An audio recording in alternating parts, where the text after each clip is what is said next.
आप सभी का बहुत बहुत नमस्कार करेंगे। आपके साथ मैं ऋतिका पांडे और आज की हमारी खास चर्चा बहुत खास होने वाली है। जी हाँ, आज आप स्क्रीन छोड़कर कहीं नहीं जाएंगे क्योंकि स्क्रीन पर जी हाँ जिन सितारों को लाने का काम करते हैं आज वही मेहमान हमारे साथ हैं। जी हाँ, आज सबसे पहले आपको बता देना चाहेंगे कि आज हम आपके लिए जी हाँ हमारी उत्तर प्रदेश ब्यूरो हेड अदिति चंद्रा के बॉलीवुड फिल्मी खजाने से लेकर आए हैं खास फिल्मी मेहमान आपके लिए। जी हाँ, जिनके लिए हम कहेंगे, हमारे मेहमान के लिए हम कहेंगे कि मेरठ की गलियों से उठकर माया नगरी में अपनी धाक जमाई नाचते कदमों का ख्वाब था, पर कलम ने नई राह दिखाई। वो जिनके अल्फाज अक्षय और सनी जैसे दिग्गजों की आवाज बनते हैं, हाजिर हैं वो बंटी राठौड़, जिनके लफ्जों से ही महफिल सजाई है। जी उनके बारे में पहले हम आपको बता देना चाहेंगे, फिर हम आपको मिलाएंगे हमारे आज के खास मेहमान से। बॉलीवुड में हर बड़े संवाद और कहानी के पीछे छुपा होता है एक मास्टरमाइंड, हम सभी जानते हैं। तो वैसे ही है आज हमारे खास गेस्ट। जी हम बंटी राठौड़ की बात कर रहे हैं, जिनकी कलम ने खिलाड़ी 786 से लेकर द एक्सपोज और द शॉर्ट कुड सफारी तक की फिल्मों में जान डाल दी है। वे सिर्फ एक संवाद लेखक नहीं है बल्कि एक ऐसा क्रिएटिव विजनर है, जी हाँ, जिन्होंने हर किरदार की आवाज को जीवित बनाया है। उनकी रचनात्मकता ने दर्शकों को हंसाया, रुलाया भी और रोमांचित भी किया है। चाहे वो अक्षय कुमार, अजय देवगन, सनी देओल या संजय दत्त या अभिषेक बच्चन, चाहे शॉर्टकट संवाद हो या जिमी शेरगिल की कहानी में गहराई, बंटी राठौड़ का नाम हमेशा फिल्मों की बेहतरीन संवाद और पटकथाओं के साथ जुड़ा। तो सीधे आज हम आपको हमारे आज खास गेस्ट से आपको मिलवाते हैं और उनसे जानेंगे उनकी फिल्मी कहानी के बारे में। तो सबसे पहले बंटी राठौड़ जी, आपको बहुत बहुत नमस्कार करेंगे। जय हिंद, जय भारत, कैसे हैं आप? Thank you Ritika and thank you news 21 and thank you सबसे पहले अदिति चंद्रा जी, जिन्होंने जो मेरी फ्रेंड है मेरठ से, और thank you so much.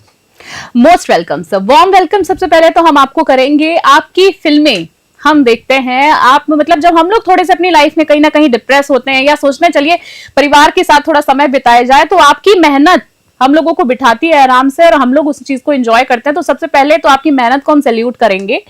Thank you so much इतनी बढ़िया बढ़िया फिल्में देने के लिए।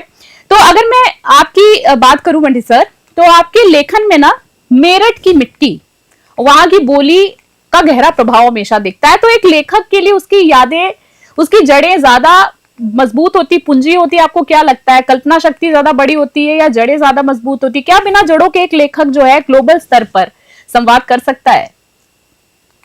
नहीं, करने को तो रितिका कर सकता है, लेकिन जो आपने पहली वाली लाइनें बोली कि मेरठ की जो स्मेल, मैं उसी का जवाब देता हूँ आपको, तो पता लगेगा कि कनेक्ट कैसे होता है। कि मैं 25 साल मैं पैदा हुआ मेरठ में, बड़ा हुआ मेरठ में, तो मेरठ का जो स्टाइल है, जो वो तरीका है, वो मेरे ऑब्वियसली मेरे ब्लड में था ही। और मैं यही बोलूंगा कि वो कारगर था, वो अच्छा था, तभी आकर मुंबई ने भी मुझे अपनाया उस बात के लिए। और दूसरा कि जो रियलिटी है वो कहीं ना कहीं रिलेट करती है, वरना कल्पना शक्ति अच्छी बात है, लेकिन कल्पना को भी अगर जमीन पे आधार नहीं मिले ना तो बेसलेस लगती है और लोगों को समझ में नहीं आती है। तो अगर आपको हवा में भी उड़ना है तो आपकी डोर कहीं ना कहीं जमीन से जुड़ी हुई होनी चाहिए, तभी आप एक सक्सेसफुल और जो लोगों को पसंद आने वाला काम वो कर सकते हैं। और मेरा तो यही मानना है एक्चुअली। बहुत ही बेहतरीन सर, आपकी एक एक बातों में जो गहराई है, शब्दों में सुनने का मन करता है कि आप क्या कह रहे हैं। फिलहाल अगर मैं बात करूं आपके पहले ब्रेक के बारे में, हमारा थोड़े दर्शकों को बता दीजिए। बड़ा सारा लंबा आपका एक फिल्मी सफर रहा है, वो हम जानते हैं बखूबी, पर थोड़ा सा होता ना ब्रेक कहाँ है, थोड़ा लेमैन लैंग्वेज में जानना चाहूंगी। मैं शॉर्ट में 2001 में मैं मुंबई आया था और मेरा पहला ब्रेक था, जो आज माइलस्टोन बन गया है, जो कल्ट फिल्म बन गई है, जो शायद मुझे लगता है कि 99.99% लोगों ने देखी है। और मुझे खुशी है कि मेरी पहली फिल्म वो थी एज ए डायलॉग राइटर, जिसका नाम था धमाल। बहुत ही खूबसूरत, चर्चित, बहुचर्चित। हाँ, बहुचर्चित। तो उस धमाल ने बस जिंदगी में धमाल कर दिया, और आप लोगों का प्यार, दर्शकों का प्यार तो रहा ही ऑब्वियसली, बट धमाल मेरी पहली फिल्म थी, और जिसके बाद जर्नी मुंबई में बॉलीवुड में चालू हुई। लेकिन आज भी धमाल चलती रहती है, कहीं ना कहीं आती रहती है, किसी ना किसी का मैसेज, किसी ना किसी का फोन वो आता रहता है मुझे कि अरे बंटी भाई आपकी फिल्म देख रहे हैं, धमाल देख रहे हैं, तो वो अच्छा लगता है ऑब्वियसली। 20 कितना टाइम हो गया, 2007 में आई थी, 18-19 साल हो गए फिल्म को आए हुए। सर, जब भी पर्सनली बता रही हूँ, जब भी एक कोई लाइट सी मूवी देखने का मन करता है, कभी मन करता है चलो थोड़ा रिलैक्स करना है, तो ये मूवी जितनी बार भी चलती है कभी ऐसा नहीं लगता कि इससे बोर हो गए। पर्सनली मैं भी आपको ये व्यू दूंगी, अच्छा लगता है हमेशा देखना, मूड फ्रेश हो जाता है। Yes yes same same same ही मुझे रिएक्शंस मिले हैं आज तक जी। 18 सालों से सेम ही रिएक्शंस है ऋतिका। बहुत शुभकामनाएं आपके लिए। हम तो चाहेंगे दिन रात चौगनी प्रगति करें आप। आपसे आगे मैं थोड़ा जानना चाहूंगी, जैसे कि शब्दों और सामाजिक भार की अब मैं थोड़ी सी बात करूंगी। कॉमर्शियल सिनेमा में अक्सर संवाद केवल तालियां बजाने के लिए लिखे जाते हैं। क्या आपको कभी ऐसा महसूस होता है कि मनोरंजन के बोझ तले लेखक की वो आवाज दब जाती है कभी कभी, जो समाज को गंभीर आईना दिखाना चाहती थी? नहीं, ऐसा नहीं होता है कि अगर आपका जो मैंने ज्यादातर कॉमेडीज लिखी हैं कि हंसाने के लिए है, लेकिन मैंने देखा है कि जो इमोशन है वो कॉमेडी के साथ बहुत अच्छा वर्क भी करता है। अगर लोगों को आज की तारीख में, जैसे भट्टी साहब का एक शो आया करता था फ्लॉप शो, वो बहुत गंभीर बात करते थे लेकिन बड़े ही हंसी मजाक वाले लहजे में। तो लोग आज उपदेश नहीं सुनना चाहते हैं, लोगों कोई भी नहीं सुनना चाहता, मैं भी नहीं, लेकिन बात अगर गहरी है और चाहे वो हंसी वाले लहजे में की जाए तो लोगों को ज्यादा समझ में भी आती है और लोग उससे रिलेट भी करते हैं, कनेक्ट कर पाते हैं, हर आदमी कनेक्ट कर पाते हैं। तो ऐसा नहीं है कि आप गंभीर मुद्दा है, जैसे मैंने बहुत कम ऐसी फिल्में लिखी हैं जो, लेकिन मेरी एक आने वाली फिल्म है जिसमें आपको पता लगेगा कि एक पारिवारिक इमोशनल मुद्दा जिसको हंसी की लेयर डाल के आप कैसे प्रेजेंट कर सकते हैं, वो मेरी एक आने वाली फिल्म है। अभी वो अनाउंस नहीं हुई है इसलिए मैं बोल नहीं सकता हूँ, बट उसमें नीतू सिंह और कपिल शर्मा है। तो वो आएगी अभी अप्रैल मई तक, तो आप उसमें देखिएगा। It's a emotional comedy film, जो घर की फिल्म है, एकदम स्लाइस ऑफ लाइफ है, जहां पर मुझे पहली बार कुछ इमोशनली पूरा फ्रंट फुट पे जाकर लिखने का मौका मिला लिखने का मौका मिला एक्चुअली। और ऐसा नहीं है कि मैं मौके तलाश कर रहा हूं, मैं अपनी कॉमेडी में खुश हूं, जैसा लोग मेरे से एक्सपेक्ट करते हैं मैं उसमें खुश हूं। जो आते हैं मेरे पास लिखवाने के लिए मैं उसमें भी खुश हूं। तो मुझे I don't want to prove myself कि मैं ये भी लिख सकता हूँ, मैं वो भी लिख सकता हूँ। जो चल रहा है ऊपर वाले का आशीर्वाद से, अच्छा चल रहा है, अच्छा चल रहा है। और दर्शकों को बताना चाहेंगे कि बंटी सर के बारे में कि ये जितने प्रतिभा इनके अंदर छुपी हुई है मां सरस्वती की कृपा से, ये उतने ही डाउन टू अर्थ पर्सनैलिटी हैं। आप दर्शकों को बता देंगे और वैसे ही किसी परिचय के मोहताज नहीं है। नंबर 1 अगर रैंकिंग की बात करें, फिल्म राइटर की अगर बात करें, तो इनका नाम आता है और हम चाहेंगे इनके लिए ऐसी शुभकामनाएं आगे के लिए। सर आपसे अब थोड़ा सा ना मैं जानना चाहूंगी कि जैसे हम घर में घरेलू भाषा में बात करते हैं ना आपस में, तो अब थोड़ा सा ये बताइए, आपने कनेक्ट होने की अभी बात की थी, एक शब्द इस्तेमाल किया था घरेलू, तो अब मैं आपसे घरेलू भाषा में जानना चाहूंगी कि स्ट्रगल के दिन कैसे थे, कैसे रोए, कैसे खुद का आंसू पोछा, साथ मिला, कैसे क्या था? बिल्कुल बनावटी नहीं, सरल भाषा में। नहीं, बिल्कुल बिल्कुल। मैं जब यहाँ पर आया तो स्ट्रगल के दिन थे। मेरी शादी भी 2006 में हुई और धमाल भी आई 2007 में। और 7 में आने के बाद थोड़ा सा तो हालात ठीक हो गए थे, लेकिन उससे पहले जो स्ट्रगल थी, मैंने वही बोला कि लोगों के पास 2 तरीके होते हैं जिंदगी बिताने के, या तो हंस के बिता लो या रो के। मैंने पहले वाला ही चुना हुआ था ऑलवेज। तो मैं आज भी उन डेज को याद करके, जब मेरी जेब में खाने के लिए पैसे नहीं होते थे या कुछ नहीं होता था, मैं उन डेज को याद करके आज भी चेरिश ही करता हूं कि वो दिन भी मैंने एंजॉय ही किया था, क्योंकि मुझे अपने ऊपर कहीं ना कहीं ऊपर वाले के ऊपर और लोगों की और माँ बाप की दुआओं के ऊपर विश्वास था। तो मैंने रो के नहीं बिताई वो चीजें, बट हाँ स्ट्रगल तो था, बट स्ट्रगल तो था, ये तो मैं कह सकता हूँ। वो स्ट्रगल आपके काम में दिखता है सर, बंटी सर, वो स्ट्रगल आपके काम में बखूबी दिखता है, वो जो गहराई है, वो जो समझ है, वो आपके काम में दिखती है। आपसे जानना चाहूंगी आपके लिए सफलता की क्या परिभाषा है? क्योंकि अगर मैं बात करूं, जब आपके बारे में हमने जाना और जाना, तो कोरियोग्राफर बनना चाहते थे आप, कलम थाम ली आपने, फिर तो आपको क्या लगता है कि एक लेखक की सफलता उसकी स्क्रिप्ट के हिट होने में है या उस सत्य में है जो अपनी कहानी के माध्यम से दुनिया को बताना चाहता था कि शायद अभी भी कुछ अधूरा है? दोनों ही बातें हैं आज की तारीख में। आज ये दोनों ही बातें आपकी बिल्कुल। और क्या होता है कि हम आर या पार की लड़ाई कभी भी नहीं होती है किसी चीज की, येलो लाइन होती है बीच में, जहां पर आप सारी चीजों का सामंजस्य बना के चलना पड़ता है आपको। आप सिर्फ एक तरफ होकर नहीं काम कर सकते हैं, तो उसके लिए हिट होना भी जरूरी है, क्योंकि अगर हिट नहीं होगा या पैसा नहीं मिलेगा तो कोई सर्वाइव ही नहीं कर पाएगा फिल्मी दुनिया में। और दूसरा, अपनी बात कहना भी उतना ही जरूरी है, डेफिनेटली बोलना जरूरी है पब्लिक के सामने। तो वो एक येलो लाइन पे आपको चलना पड़ता है।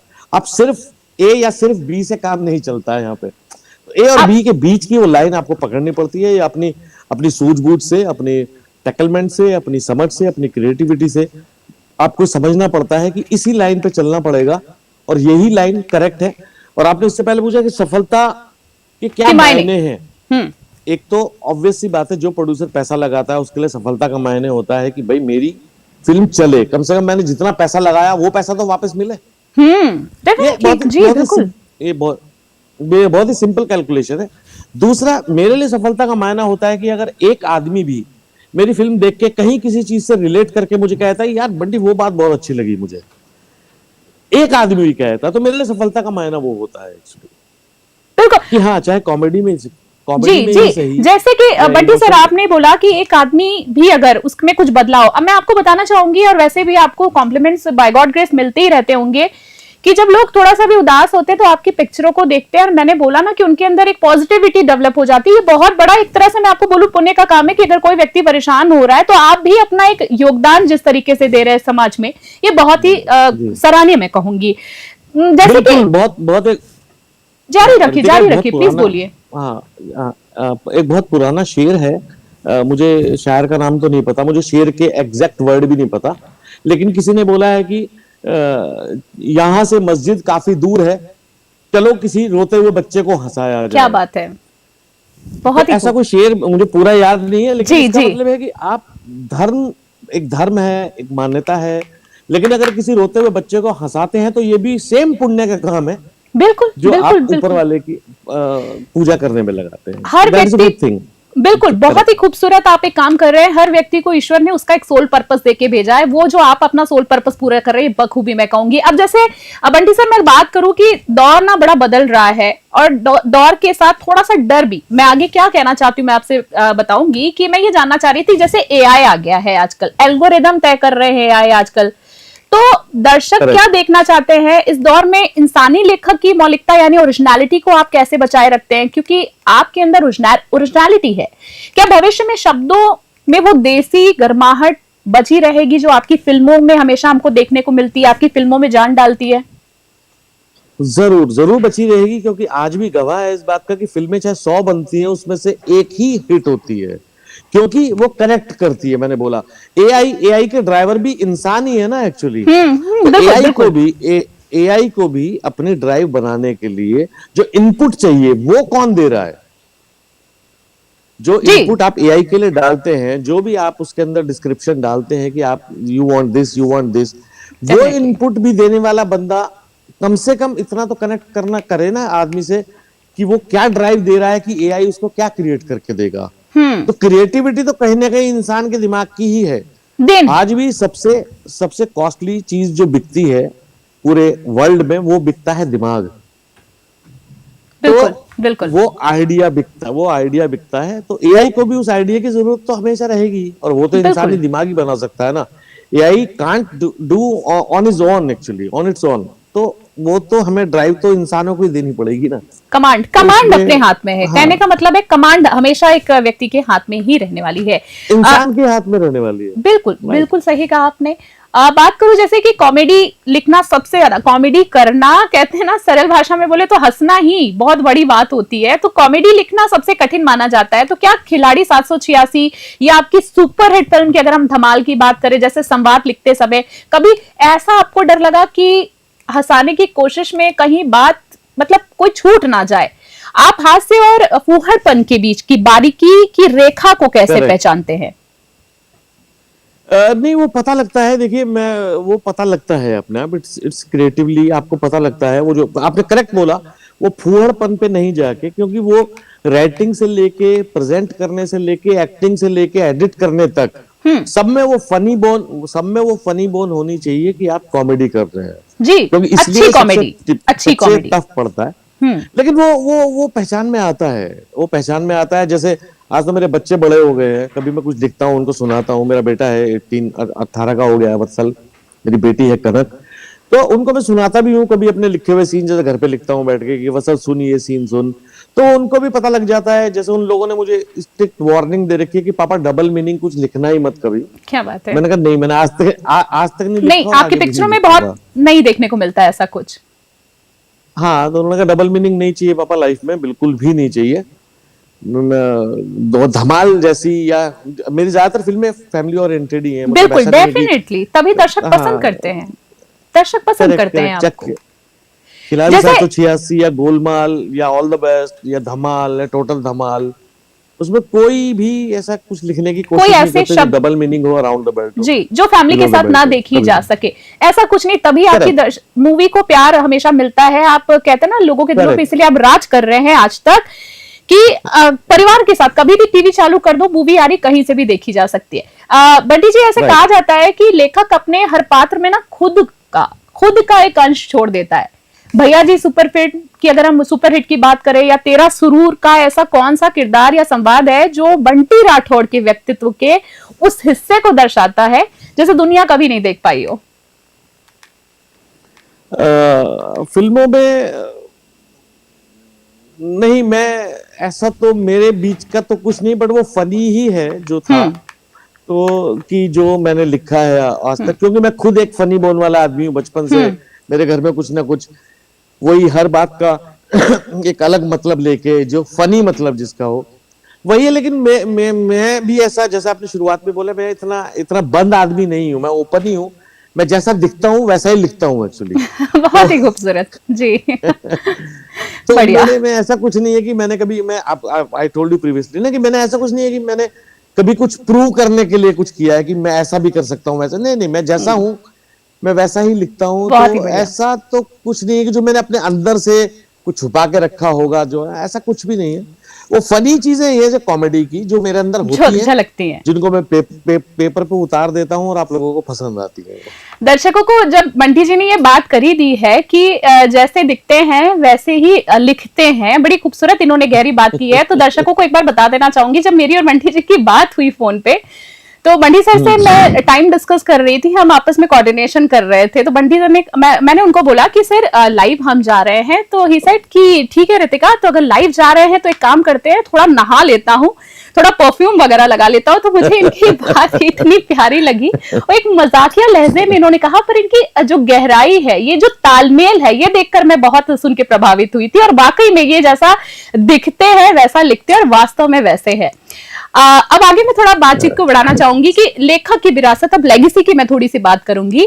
जब दशकों बाद सिनेमा का इतिहास लिखा जाएगा, जब सिनेमा आगे बढ़ेगा, तो आप क्या चाहेंगी कि लोग बंटी राठौड़ को केवल एक मसाला फिल्म राइटर के रूप में याद रखें, या उस लेखक के रूप में जिसने छोटे शहरों की बोलियों को बॉलीवुड के मुख्य मंच पर सम्मान दिलाया हो? बोलियां में तो मेरा, जैसे मेरठ का जो लहजा है, जैसे पोस्टर बॉयज के अंदर वो मेरठ का लहजा मैंने थोड़ा यूज किया, जो आज भी लोगों को, जो मुझे जानते हैं, जो मुझे पहचानते हैं बचपन से, वो जानते हैं किसी ना किसी डायलॉग के अंदर वो मेरा फ्लेवर आ ही जाता है हमेशा। बिल्कुल देखने को मिलता है। तो वो देखने को मिल जाता है, वो लाइन आ जाती है, कुछ लाइन बचपन से मैं कभी बोलता था, या कुछ जो टोन थी वो पता लगता है। तो मैं चाहता हूँ कि आगे आने वाले उसमें, मसाला फिल्मों के लिए नहीं, लेकिन जैसा आपने बोला ना कि हंसाना ही बहुत बड़ी बात है, बहुत बड़ी बात मुझे है। याद, हाँ, मुझे यही याद रखा जाए कि अच्छी एंटरटेनमेंट, फैमिली एंटरटेनमेंट देने वाला एक राइटर था जिसका नाम था बंटी राठौर। मुझे ऐसे ही याद रखा जाए तो बहुत ही खूबसूरत, बहुत ही खूबसूरत, क्योंकि खुद को खुश रखना, खुद को संभालना ही बहुत बड़ी बात है, और वो आप लोगों की उस जर्नी में आप मदद कर रहे हैं। आखिरी कुछ सवालों में मैं आपसे जानना चाहूंगी थोड़ा सा परिवार के बारे में, अगर आप बताना। मैं बहुत निजी नहीं जाऊंगी, पर आपकी बातों में, जैसे मैंने आपके बारे में देखा, काफी आपका एक परिवार के साथ समय बिताना आपको बहुत अच्छा, एक पारिवारिक व्यक्ति के रूप में आप आते हैं, अनुशासन प्रिय है आप। तो परिवार के साथ वो कौन सा अच्छा टाइम रहता है जो आपको बिताना अच्छा लगता है? परिवार का सपोर्ट कितना मिला? जैसे अभी आपने अपने बच्चों की बात की, आपने फोन पे आपकी वाइफ के बारे में भी बताया, तो कितना सपोर्ट रहा परिवार में? क्योंकि समय नहीं दे पाते हैं इतना, फिर भी आपको समय बिताना उनके साथ अच्छा लगता है? हाँ, परिवार का तो मेरी शादी से पहले भी मेरे ब्रदर है, मेरा बड़ा भाई जितेंद्र राठौर, कुक्कू भैया या सिस्टर्स, उन लोगों का रहा। बट ज्यादातर लोग, कुक्कू भैया ने तो मुझे काफी सपोर्ट भी किया बाद में, इसके जब मैं मुंबई आ गया था स्ट्रगल करने के लिए। लेकिन बहुत लोगों का कंसर्न ये भी रहा, मेरे भाई बहनों का, कि यार अपनी लाइफ खराब ना कर ले, मतलब उनका वैसा कंसर्न था कि फिल्मी दुनिया में जा तो रहा है, मेरठ जैसे शहर से उस टाइम मुंबई आकर सक्सेसफुल होना, मतलब Mumbai was alien world for us, मतलब अरे मुंबई जाके, हाँ, मतलब कुछ कर लेगा तो कितना कर लेगा, कि एक फैमिली को पालने के लिए, आगे चल के शादी भी करेगा, उसको पालने के लिए बहुत बहुत पैसा, बहुत सारी चीजें चाहिए होती है, वो कैसे करेगा? तो वो भी सपोर्ट रहा, वो थोड़ा विश्वास अविश्वास के झूले पे झूलता रहा। और थोड़ा सा उधर का। तो लेकिन उसके बाद शादी हुई, तो शादी मैंने बताया मेरी वाइफ ने भी 2 साल स्ट्रगल की मेरे साथ। जी जी, बहुत बड़ी 2006 में बात शादी है। हुई थी तब। हाँ, तब मेरी धमाल चल रही थी, तब शूट चल रहा था धमाल का। तो वो भी आई यहाँ पर उसने, लेकिन वो साथ में ऑब्वियसली वो उसका काफी बड़ा योगदान रहा कि बहुत अच्छी बात सिर्फ है। सुबह और शाम। आज दिन का पता है कि रह तो रहे हैं, आज दिन का सुबह का खाना है, शाम का है, कल का पता नहीं। तो ये दिन मेरी वाइफ ने भी देखे हैं एक्चुअली। बहुत ही लेकिन वो खूबसूरत। साथ साथ में खड़ी रही वो हमेशा, जो भी हमने कहा। और मैं बता रहा हूँ कि मुझे उन दिनों का मलाल नहीं है, मैं आज बहुत भी इन अच्छी दिनों को बात है ये। चेरिश करता हूँ उन दिनों को कि हाँ वो दिन भी मैंने देखे हैं, तो मुझे कोई परवाह नहीं है किसी चीज की, क्योंकि मैं सब झेल के आया हूँ नीचे से। बहुत बहुत ही फिर खूबसूरत। फिर बच्चे फिर बच्चे बेटा हुआ वत्सल, फिर 4 साल बाद बेटी हुई कनक। फिर तब तक तो जब बेटी के पैर पड़े, तो बोलते हैं हमारे यहाँ तो वाइफ के बिल्कुल पैर पड़े पहले तो जिंदगी में, फिर बेटा, फिर बेटी बिल्कुल, के, तब भाग्य तक तो बदलाव होता सेटल्ड है। हो गया था मैं। हम्म। हाँ, 2013-14 तक तो मैं सेटल्ड हो गया था। 4-5 बहुत ही मेरी अच्छी। फिल्में आ चुकी थी, हिट फिल्में सारी। फिर चलिए। उसके बाद तो सेटल्ड हो गया, और आज भी मुझे उनके साथ टाइम बिताना सबसे ज्यादा पसंद है। सब लोग जानते हैं कि मैं 3-4-5 महीने में कभी भी गाड़ी उठा के कहीं भी रिजॉर्ट रिजॉर्ट निकल जाते हैं, 2-3 दिन रिलैक्स करते हैं सिर्फ वहां।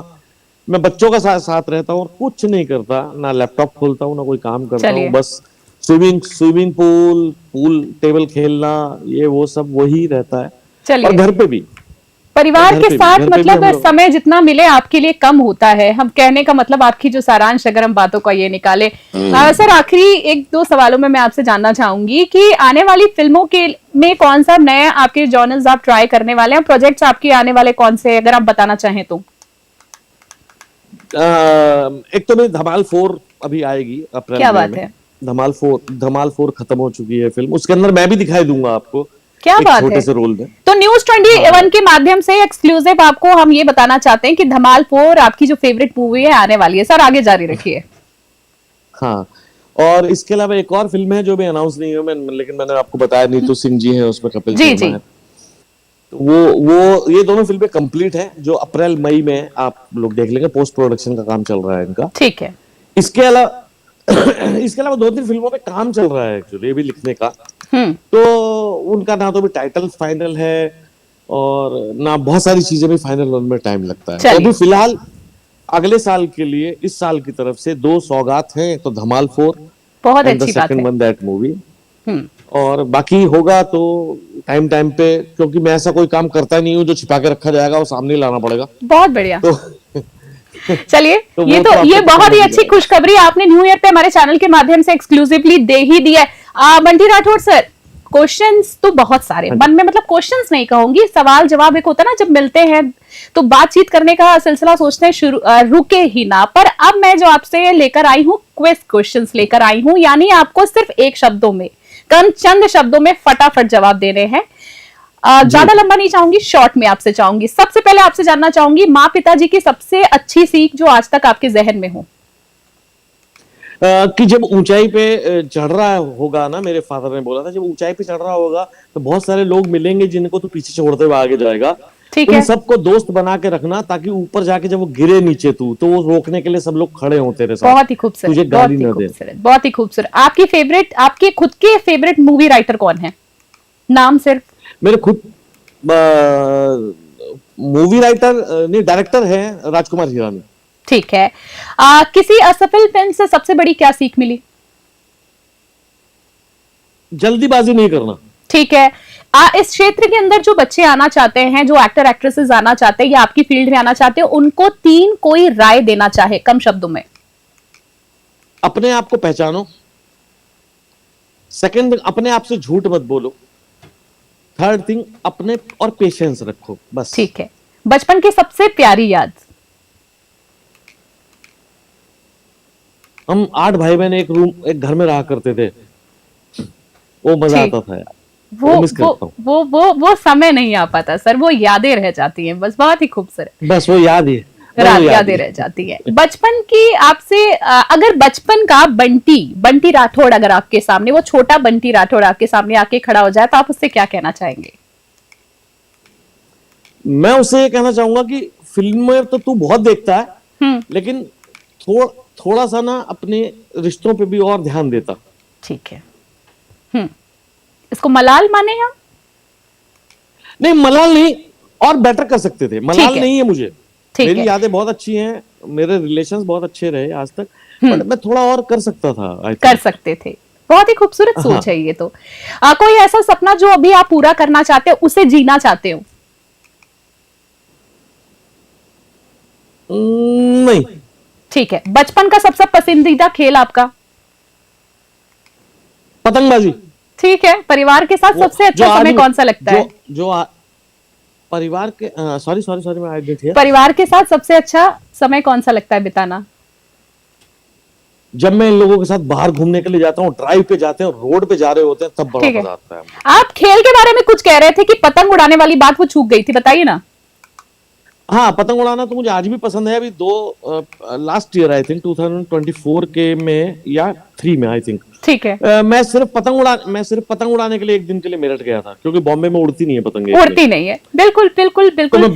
तो मैं बसंत पंचमी पे आज गया था, कल बसंत पंचमी पतंग उड़ाई और परसों वापस आया था। अभी 2 साल पहले की बात। ये होना चाहिए, खुद के लिए सेल्फ लव के लिए होना चाहिए। I agree. सेट पे फ्री होते हैं तो अकेले में खुद से क्या बातें करते हैं? आखिरी 2 सवाल। और क्या बेटर लिख सकता है, और क्या ऐसा कर सकता है कि जो लोगों को मजा आए? ठीक है। पसंदीदा खाना, देसी या विदेशी? देसी, साग कढ़ी। ठीक है। खाना बनाना आता है आपको? हाँ, अरे आई एम गुड कुक यार। So nice of you. Okay, आखिरी 2 सवाल। पॉलिटिक्स में आने का इरादा है या देश की राजनीति के बारे में क्या कहना चाहेंगे? कैसी चल रही है? पॉलिटिक्स नाम की चीज सुनी तो है मैंने, बट ओके, गॉट इट, समझ गई मैं। So nice of you, sir. It was a very good session, मैं कहूंगी आपको। बहुत बहुत शुक्रिया, बहुत बहुत धन्यवाद आपको देना चाहूंगी बंटी राठौड़ जी, और आपके और आपके परिवार के लिए, फिल्म इंडस्ट्री के लिए पूरी बहुत बहुत मंगल कामनाएं, शुभकामनाएं। और thank you so much sir, आपने अपना प्रीशियस टाइम, बहुमूल्य समय दिया। आप ऐसे ही प्रगति करें, कुशल मंगल रहे, स्वस्थ रहे, और फिर हम आपकी एक हिट मूवी के साथ आपके साथ फिर चर्चा करें, प्रोजेक्ट्स की बातें करें। बहुत सारी मंगल कामनाएं। जरूर Ritika, thank you, happy new year. Thank you so much sir, आपको भी नववर्ष की शुभकामनाएं। तो आज हमारे साथ बहुत ही खास मेहमान थे। देखा आपने इनकी बातों को सुना और जिया भी होगा कहीं ना कहीं, कि किरदार बदलेंगे, फिल्में बदलेंगी, पर शब्दों का ये कारवां जारी रहेगा। मिट्टी की खुशबू और देसी अंदाज हर पन्ने पर इनकी निशानी रहेगा। जी हाँ, चाहे वो खिलाड़ी 786 के मजेदार जुमले हो या एक थ्रिलर पिक्चर की बात हम करें, बंटी राठौड़ ने साबित किया है कि अगर दिल में ईमानदारी और कलम में दम हो तो एक छोटा सा शहर भी बॉलीवुड की बड़ी कहानियों का केंद्र बन सकता है। आज का सेशन हम कहेंगे बहुत खास रहा। एक ऐसा लेखक जो खुद को हमेशा एक विद्यार्थी यानी लर्नर मानते, आज भी ये मानते अपने आप को, तो उनकी कहानी उन हजारों युवाओं के लिए मिसाल है जो कागज और कलम लेकर अपनी मंजिल तलाश रहे। बंटी राठौड़ के शब्द और उनकी सादगी दोनों ही सिनेमा की दुनिया में एक अमिट छाप छोड़ते हैं। तो आज की खास चर्चा में फिलहाल के लिए इतना ही। देश और दुनिया की बड़ी खबरों के लिए बने रहे न्यूज़ 21। फिलहाल के नमस्कार, जय हिंद, जय भारत।